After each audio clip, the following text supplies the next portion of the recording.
ಇವತ್ತು ಏಕಾದಶಿ ಇತ್ತು ಆ್ಯಂಡ್ ನಾನು ಈ ಥರ ಮೀಲ್ ಮಾಡ್ಕೊಂಡಿದ್ದೆ. ಇದನ್ನು ನೀವು ಟ್ರೈ ಮಾಡಿ, ತುಂಬ ಅಂದರೆ ತುಂಬ ಯಮ್ಮಿಯಾಗಿರುತ್ತೆ.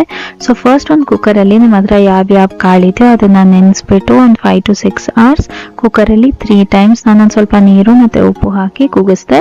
ನಾನು ಕಾಬೂಲ್ ಕಡಲೆ, ನಾರ್ಮಲ್ ಕಡಲೆಕಾಳು, ಕಿಡ್ನಿ ಬೀನ್ಸು, ಬಟಾಣಿ, ಆಮೇಲೆ ಇನ್ಯಾವ್ದಾದ್ರು ಕಾಳಿದ್ರೆ ಅದನ್ನ ಹಾಕೋಬೋದು ನೀವು. ಅದಾದಮೇಲೆ ನಾನು ಒಂದು ಬಾಣಲೆಗೆ ಒಗ್ಗರಣೆ ಹಾಕ್ಕೊಂಡೆ. ತುಪ್ಪ, ಎಣ್ಣೆ, ಜೀರಿಗೆ, ಇಂಗು, ಅರಿಶಿನ ಹಾಕ್ಕೊಂಡು ಚೆನ್ನಾಗಿ ಫ್ರೈ ಮಾಡಿಕೊಂಡೆ. ಅದಾದಮೇಲೆ ಅದಕ್ಕೆ ಹೆಚ್ಕೊಂಡಿರೋ ಕ್ಯಾರೆಟು, ಆಲೂಗೆಡ್ಡೆ ಮತ್ತು ಸ್ವೀಟ್ ಪೊಟ್ಯಾಟೊ ಹಾಕ್ಕೊಂಡೆ, ಗೆಣಸು.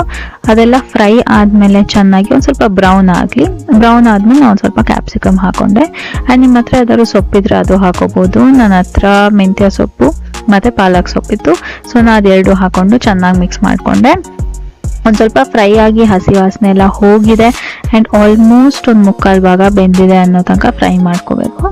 ಅದಾದಮೇಲೆ ನಾನು ಕುಕ್ಕರಲ್ಲಿ ಬೆಂದಿತ್ತಲ್ಲ ಅದೆಲ್ಲ ಕಾಳುಗಳನ್ನ ಹಾಕ್ಕೊಂಡು ಉಪ್ಪು, ಅಚ್ಕಾರದ ಪುಡಿ, ಜೀರಿಗೆ ಪುಡಿ, ಮೆಂತ್ಯ ಪುಡಿ, ಧನಿಯಾ ಪುಡಿ, ಆಮೇಲೆ ಸ್ವಲ್ಪ ಆಮ್ಚೂರ್ ಪೌಡರ್ ಹಾಕಿ, ಅಚ್ಕಾರದ ಪುಡಿ ನೀವು ಖಾರಕ್ಕೆ ಹಾಕೋಬೋದು, ಇಲ್ಲ ನಿಮ್ಮ ಹತ್ರ ಚಿಲ್ಲಿ ಪೇಸ್ಟ್ ಇದೆ ಅಂದರೆ ಅದನ್ನು ಹಾಕೋಬೋದು ಖಾರಕ್ಕೆ. ಅದೆಲ್ಲ ಮಾಡ್ಕೊಂಡು ಮಿಕ್ಸ್ ಮಾಡ್ಕೊಳ್ಳಿ. ಅದು ಒಂದು ಸ್ವಲ್ಪ ಹೀರ್ಕೊಳ್ಳೋ ತನಕ ಆಲ್ಮೋಸ್ಟ್ ಒಂದು 10 minutes ತನಕ ಚೆನ್ನಾಗಿ ಫ್ರೈ ಮಾಡ್ಕೊಳ್ಳಿ. ಆಲ್ಮೋಸ್ಟ್ ಎಂಡ್ ಆಗ್ತಾ ಇದೆ ಅಂದಾಗ ಒಂದು ಹೆಚ್ಚಿರೋ ಟೊಮ್ಯಾಟೊ ಹಾಕ್ಕೊಂಡೆ.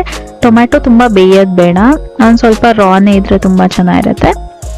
ನಾನು ಇದನ್ನು ಅಮ್ಮ ಶೀರಾ ಅಂತ ಮಾಡಿದರು. ಇದು ಆ್ಯಕ್ಚುಲಿ ಅಮೃತ್ಸರಲ್ಲೆಲ್ಲ ಪ್ರಸಾದ ಥರ ಕೊಡ್ತಾರೆ, ಗೋಧಿ ಹಿಟ್ಟದು. ಅದ್ರ ಜೊತೆ ಸೌತೆಕಾಯಿ ಮತ್ತು ಒಂದು ಸ್ವಲ್ಪ ಚಿಲ್ಲಿ ಪೇಸ್ಟ್ ಹಾಕ್ಕೊಂಡು ಮಿಕ್ಸ್ ಮಾಡಿಕೊಂಡು ಅದನ್ನೆಲ್ಲ ತಿಂತೀನಿ with phulka and it is M.